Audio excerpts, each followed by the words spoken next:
Welcome to the Student Ministry Matters podcast. We want to encourage, equip, and connect those with a passion to impact the next generation for Jesus Christ. Student ministry can be a lonely place. You might even feel like you're the only one in your church or community that cares about students. Well, know this, you're not alone. People all across the country are engaging Gen Z and care deeply about the spiritual direction of these young men and women. Whether you're full-time, part-time, bivocational, or volunteer, if you have a heart for students, this is the place for you. Welcome to another edition of Student Ministry Matters. I'm your host, Carson. We're thrilled that you've chosen to download and listen as we continue to share through this podcast. If our weekly dive into student ministry is being of use to you, please leave a rating and review. We'd love to know what you're thinking, and you can respond to us directly by reaching out to us at info@studentministrymatters.com. In addition, your review helps others find our podcast as we continue the process of helping student ministry workers invest in the next generation. On today's podcast, I'll be sharing an interview I had with Drew Cline and Larry Barker of the Healthy Church podcast. These two lead pastors speak to the issues of the local church as they seek to find health and growth in their own context.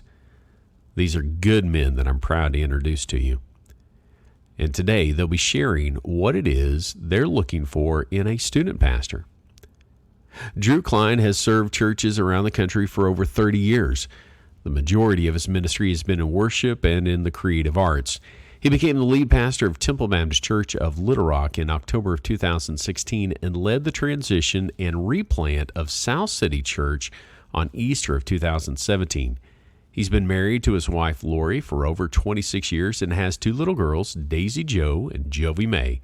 He's led worship and taught at worship conferences at Willow Creek, Saddleback, and others.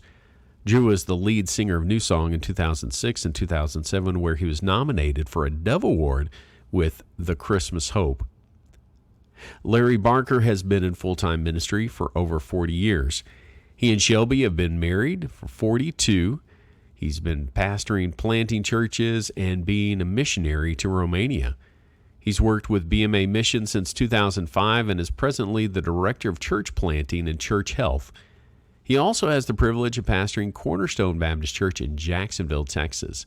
He and Shelby are blessed with 3 grown children, 1 son-in-law, 2 daughters-in-law, and 7 grandchildren. I know that you'll gain some wisdom today from what they have to share. Let's listen together. Welcome to the podcast, gentlemen. Thanks for joining me. Glad to be here. Well, guys, I'm really excited to have you here on the podcast today. These men are joining us, and as we continue the conversation about student ministry, Drew and Larry are the hosts of the Healthy Church podcast. It's a ministry of the Baptist Missionary Association of America Missions Department and focuses on those things that help the church get healthy. If you haven't had a chance to listen yet, I encourage you to follow the link. It'll be in our show notes. And over the past several weeks, they've been doing their best to step us through the ups and downs of the COVID life. I've found a lot of encouragement there, a lot of good things, and I hope you'll take time to listen.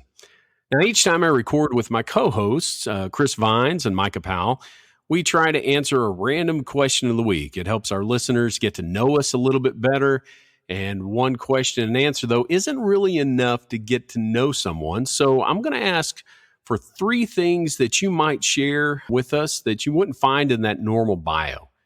Just a few weeks back, I learned that Terry Kimbrough, president of Central Baptist College, had said that he was a cowboy, that he wore cowboy boots and cowboy hats all before he came to CBC, and then he wanted to be more professional. So I'm wondering what I'll find out about these guys today. Larry, let's start with you. Oh, wow. 3 things. Well, I guess number one, I love to ride a motorcycle, and a lot of people don't know that. I had a Harley until recently and really enjoyed that. Something Drew might find interesting, being a recording guy that has had a music career. I actually cut an album way back in 1983. 3, I think it was, or 4, and did that to raise money for church planters in Illinois and Indiana. Yeah, sang those those goodies but oldies back I then. didn't know they had that technology back then. Well, that's the third thing. We are way ahead of our time, you know. That's good. Yeah. Wow. Drew, how about you? Man, I'm not sure I can come up with three. And I'm not stealing this from Terry by any stretch either, but Okay. I actually love to ride horses. It is a passion I've had since I was a little kid. My granddad was a mounted sheriff out here in this west Little Rock in the area called Roland. And so ever since he was mounted sheriff with the full, regalia and hat and the pearl handled pistol, I've always just kind of idolized cowboys and love to ride. So that's something I've done. A cattle drive, rode 80 miles in 7 days in Wyoming and Montana back about 10 years ago, and I hope to do that again. So take that, Terry Kimbrough. That's what I'm saying. No, I love horses, but I don't know. I'm trying to think of something other people might not know. I love to cook, do most of the cooking in the house, and I really love. My big thing now is smoking meat. Yeah. Science of smoking meat. Every man should smoke. How do you like that? I'm just curious. I love it. I'm not saying I'm the best just yet. I'm learning my way through, but I bought a smoker a while back, and man, it's become a fun hobby of regulating the fire and temperature and Cool. recipes and all the stuff that goes with it. But it's my Harley, Larry. I can't afford a Harley. See, There you go. Well, my brother, he's always liked that whole world of smoking the meat. And so he and my buddies will sit at lunch back when we could do that sort of thing in a restaurant, and they would talk for hours on end about the wood and the temperature and all of those things. So, one little thing that kind of connects me to Drew, Drew and I went to college together at Central Baptist College. But the connection is a little bit deeper than that. Drew and my wife were in the same youth group at Temple Baptist Church in Little Rock. And his wife, Drew's wife, is the one who does the intro every week to Student Ministry Matters. And so when you hear that voice, that's Lori speaking, and she does just a wonderful job for us with that. Well, let's hop into the real meat of what we want to discuss today: healthy student ministries and healthy student ministry workers. Now, both of you have served in a variety of roles over the years and have worked on both sides of the youth worker and the pastor relationship. Let's maybe just start there. Larry, I remember hearing once on your podcast that you've served as a youth pastor. What's your experience there? Yeah, my first two roles were serving as a youth pastor, and it was a great experience. I learned a lot from the pastors that I had. It was also very challenging because probably my age and was a big part of it. But, I thoroughly enjoyed it. I loved working with kids, loved working with youth. Even in my first pastorate, even though I was pastor, I also ran the youth group, probably because of my age at that time, and just loved pouring into teenagers and having the opportunity to love on them and helping them grow, So challenging, but good times. How about you, Drew? Yeah, youth ministry is really where I began. I was, like you said, Temple and I were part of the Temple Baptist Church youth group, and our infamous youth pastor was Donnie Parrish. Yeah. And so basically what I learned early on about being a youth pastor was from him. Not saying that was all good stuff, It was a great experience. God really got a hold of my heart as a result of Donnie's ministry and as a result of that youth group. And so my first experience was after I finished my freshman year at CBC. I was 18 years old, turned to 18, went to work for Landmark Baptist Church in England as sort of an intern, and just kind of did music and youth there. And that was my first taste of being a youth pastor. And I'm 18. I mean, I'm a kid myself. Don't have a clue as to what I'm doing, but I'm just doing what I saw Donnie do. I'm singing the songs he sang and telling the jokes he told, and really just emulating, as Paul said, follow me as I follow Christ. Yeah. I'm emulating Donnie and doing my best, Cajun impressions. And I don't know, I just did what I knew to do, but God really blessed the ministry. We saw a lot of kids come to Jesus, and and I was pretty much a mess, in the middle of it. But the Lord used it, and it was a really beautiful. I mean, it's just a few months, 3 or 4 months down in England, but it was an incredible time, and I'm still Facebook friends with a lot of the kids that were saved through that group, and it was a neat season. Went on from there to later serve at Calvary Baptist Church, a church you might be familiar with, Dan. Yeah. That is in Fayetteville, and that was my first full-time church, and I was a music and youth guy there as well. And again, really kind of just working off the same information, just loving kids, playing with kids. I'm the youngest of 4, and so I know what it's like to play around and have fun and play ball and, make fun of each other and mess with each other and just be a friend to a kid. And, so I think the biggest thing for me in youth ministry was always just relational before it was ministerial. But yeah, that's kind of where I served. I think it was on a youth lock-in at about 3 o'clock, maybe 3:15, 3:30 in the morning, that I said, you know what? I think God is calling me away from youth ministry. And I don't want to do this anymore, Lord. If you can see fit for me to do something else. And so I haven't done real youth ministry like that in quite a while, but love kids. And I'm so grateful for people who have a true calling to serve children and students, especially junior high students. God bless you. Middle school and junior high. Oh, my goodness. Yeah. Well, I wanted your perspective today as lead pastors. Too often we'll simply have youth pastors speaking into other youth pastors' lives, and we can miss out on some of the important stuff that we need to embrace. And so I've got 2 big questions that we want to talk about today that I wanted your perspective. You guys are the Healthy Church Podcast. And so this first question is this: how does a healthy or unhealthy student ministry impact the overall health of the church? Larry or Drew, whichever one wants to go first. Well, I would jump in and I would say, of course, it impacts it greatly, especially if they're not on the same page. There would be the unhealthy if they're going in different directions. I mean, if their vision and direction is not headed in the same direction, there's eventually going to be some kind of collision or come to Jesus meeting.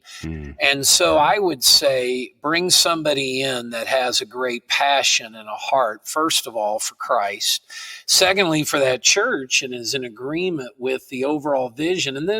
But then the third thing I would say is I never liked when I felt like everybody was watching over my shoulder nonstop. So I like to give my staff and my youth pastor and the others around me, if I know their heart and their love for God, then I'm going to give them a lot of space for them to fulfill that. And not that they always got to seek my permission, but I do like the old thing I was taught years ago. Just don't surprise me. Keep me informed. Keep me aware. Don't let me find out and then kind of be shocked and, I didn't know about that. Because then I can look people in the eye and say, yeah, I knew they were doing that. Isn't that great? And then they know we're on the same page, headed in the same direction with the same biblical goals. That communication is so key. I think about the pastors that I've served with over the years, and they simply want to know. It comes down to knowing. They'll stand up for me, if they will be there for me, but if they don't know what's happening, it's hard for them to do that. Exactly. So Drew, how about you? How does a healthy or unhealthy student ministry impact that overall health of a church?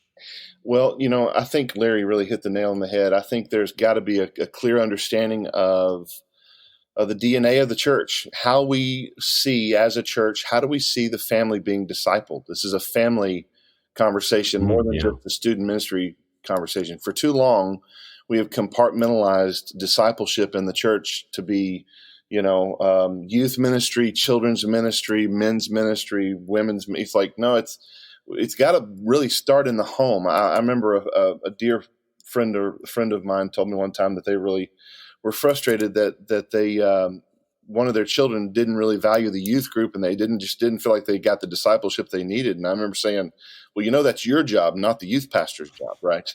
And it's like, huh? And so I think there has to be as Larry said, there has to be a clear understanding of what discipleship looks like in a church setting. What is the DNA of our discipleship strategy as a church? And I honestly think it needs to be empowering the family, empowering mom and dad to be the main disciple makers, and the youth pastor, children's worker, whatever the case may be, volunteers, they come alongside the ministry that the family is already, doing. The sad reality, though, is a lot of families aren't making disciples.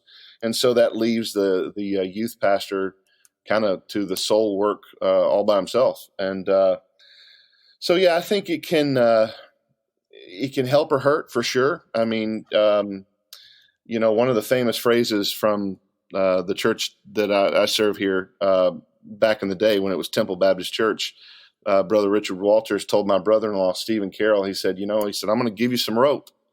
He said, you can use it to wrangle some kids and get people in this ministry, or you can use it to hang yourself. But I'm going to give you some rope. So that's kind of the famous phrase from Brother Walters. But my goodness. I think it can bless a church tremendously. We're at the age that South City is, and the age of the people that are here. Our folks are younger mostly than junior high and high school age. We have some kids that are that age, but for the most part, we have a larger children's ministry than anything else. We do have a youth worker and volunteer. Heidi Sorrells is making disciples and having great conversations, and she's doing just incredible work, love for kids. But and so I think the fact that she does that and the fact that we have that available is a huge win for families that are looking for help in discipleship. But I think if this also can go the other way as well, almost as quickly, if you're not communicating, like you said, if you're not understanding the DNA and discipleship strategies. And I think it can definitely go either way. One of the things that I've learned over these past few years is a really better understanding of the silo mentality of ministry. Yes. And man, if we're not all on the same page, there's a big problem. Larry, you got something to add there? Yeah, I just loved where Drew went with that, and he and I have talked a lot about this, and you went right where I was headed, Dan, from the standpoint of silos, because in our vision statement here at Cornerstone, we have said we not only want to be multi-ethnic and but we want to be multi-generational. And what we mean by that is, I want my kids and my seniors to worship together. I want my teenagers to see 70-year-olds lifting their hands and praising Jesus. I want them to see the grandpas and the grandmas in the altar weeping before God. But I also want that generation to see those younger ones worshiping. And so let's not silo. I mean, I've been a part of churches where a family would go to church and they wouldn't see each other for 2 more hours because they all went different directions doing different things and never to meet up again until the parking lot. And I'm not knocking that. I'm just saying I think we need to be careful and realize they need to rub shoulders. I think we raised a generation that didn't even know how to talk to elderly people.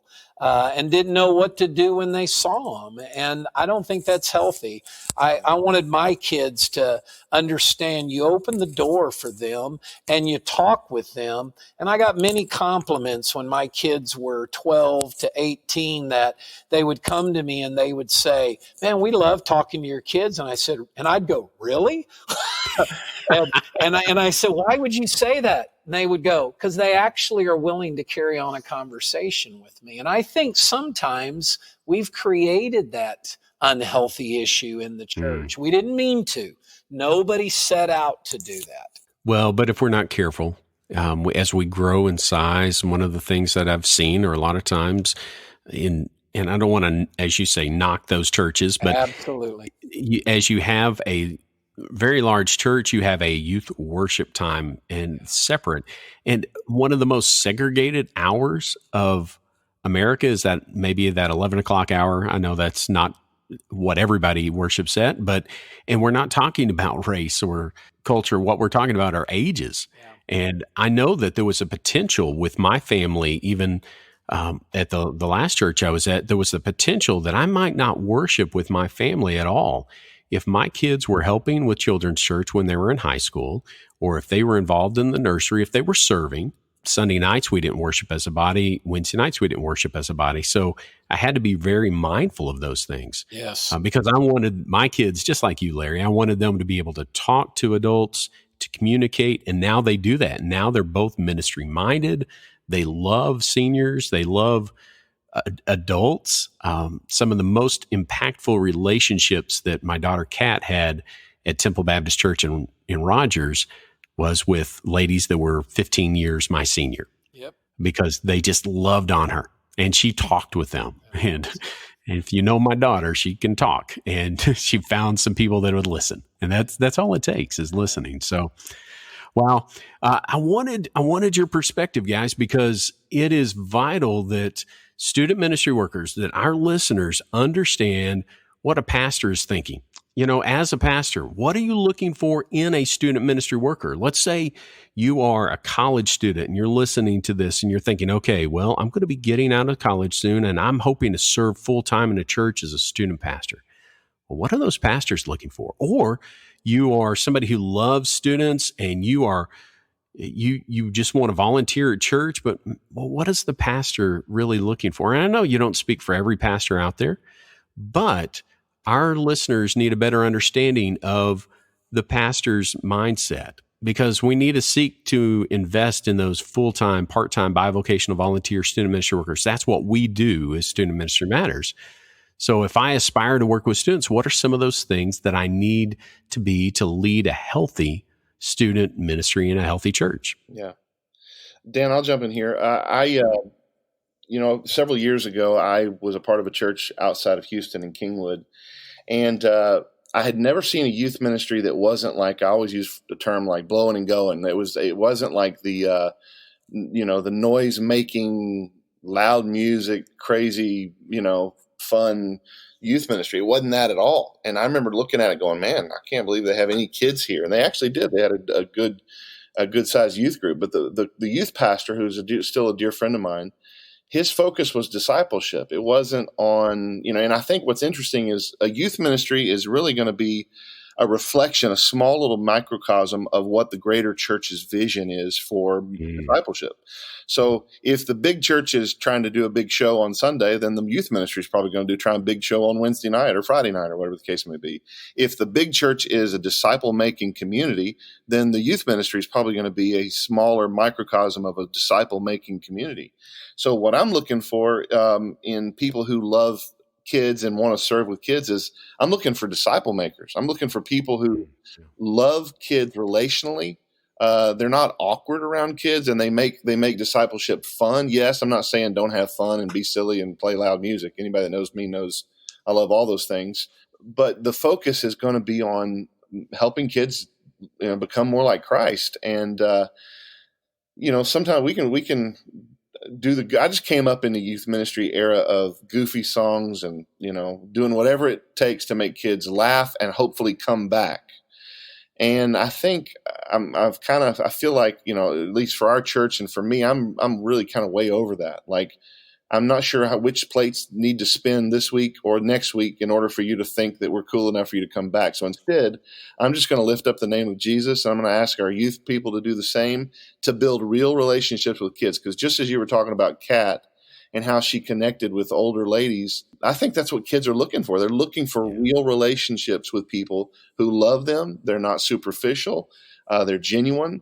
And that's what I would be looking for in a youth pastor, somebody that can really connect relationally, honestly, vulnerably, not be perfect, but just love kids well, have good emotional intelligence, emotional IQ, and then, lead them to Jesus and teach them what that means and help me do that with my kids. Larry, what would you add to that? I'd say I'm actually looking for perfect. If I can't find perfect, why am I looking at all?